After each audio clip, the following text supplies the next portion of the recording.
ابو سفیان کے گلے میں جیسے آواز ہی نہیں رہی تھی۔ بہت ہمت کر کے بولا، میں اسلام قبول کرنا چاہتا ہوں۔ عمر ابن خطاب ایک بار پھر اٹھ کھڑے ہوئے۔ یا رسول اللہ صلی اللہ علیہ وآلہ وسلم، یہ شخص مکاری کر رہا ہے، جان بچانے کے لیے اسلام قبول کرنا چاہتا ہے، مجھے اجازت دیجیے، میں آج اسے دشمن ازل کا خاتمہ کر ہی دوں۔ بیٹھ جاؤ عمر، رسالت مآب صلی اللہ علیہ وآلہ وسلم نے نرمی سے پھر فرمایا۔ بولو ابو سفیان، کیا تم واقعی اسلام قبول کرنا چاہتے ہو؟ جی یا رسول اللہ صلی اللہ علیہ وآلہ وسلم، میں اسلام قبول کرنا چاہتا ہوں۔ میں سمجھ گیا ہوں کہ آپ صلی اللہ علیہ وآلہ وسلم اور آپ کا دین بھی سچا ہے اور آپ کا خدا بھی سچا ہے، اس کا وعدہ پورا ہوا۔ میں جان گیا ہوں کہ صبح مکہ کو فتح ہونے سے کوئی نہیں بچا سکے گا۔ چہلہ رسالت مآب صلی اللہ علیہ وآلہ وسلم پر مسکراہٹ پھیلی۔ ٹھیک ہے ابو سفیان، تو میں تمہیں اسلام کی دعوت دیتا ہوں اور تمہاری درخواست قبول کرتا ہوں۔ جاؤ تم آزاد ہو، صبح ہم مکہ میں داخل ہوں گے انشاءاللہ۔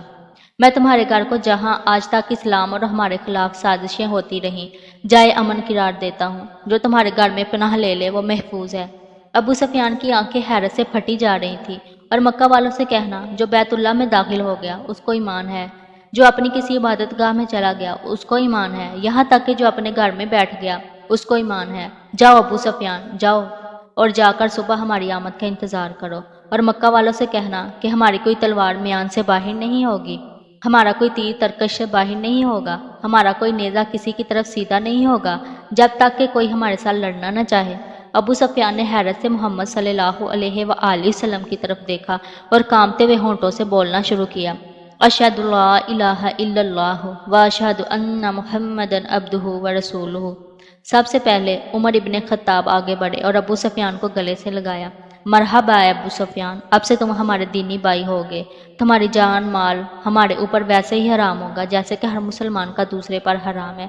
تم کو مبارک ہو کہ تمہاری پچھلی ساری خطائیں معاف کر دی گئی اور اللہ تبارک تعالیٰ تمہارے پچھلے گناہ معاف فرمائے۔ ابو سفیان حیرت سے خطاب کے بیٹے کو دیکھ رہا تھا۔ یہ وہی تھا کہ چند لمحے پہلے جس کی آنکھوں میں اس کے لیے شدید نفرت اور غصہ تھا اور اس کی جان لینا چاہتا تھا، اور اب وہی اس کو گلے سے لگا کر بھائی بول رہا تھا۔ یہ کیسا دین ہے؟ یہ کیسے لوگ ہیں؟ سب سے گلے مل کر اور رسول اللہ صلی اللہ علیہ وآلہ وسلم کے ہاتھوں پر بوسہ دے کر ابو سفیان خیمہ سے باہر نکل گیا۔ وہ دہشت گرد ابو سفیان کے جس سے شر سے مسلمان آج تک تنگ تھے، انہی کے درمیان سے سلامتی سے گزرتا ہوا جا رہا تھا۔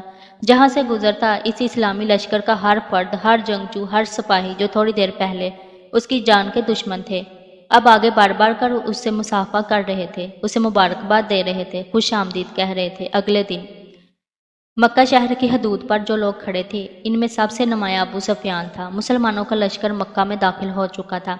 کسی ایک تلوار، کسی ایک نیزے کی آنی، کسی ایک تیر کی نوک پر خون کا ایک قطرہ بھی نہیں تھا۔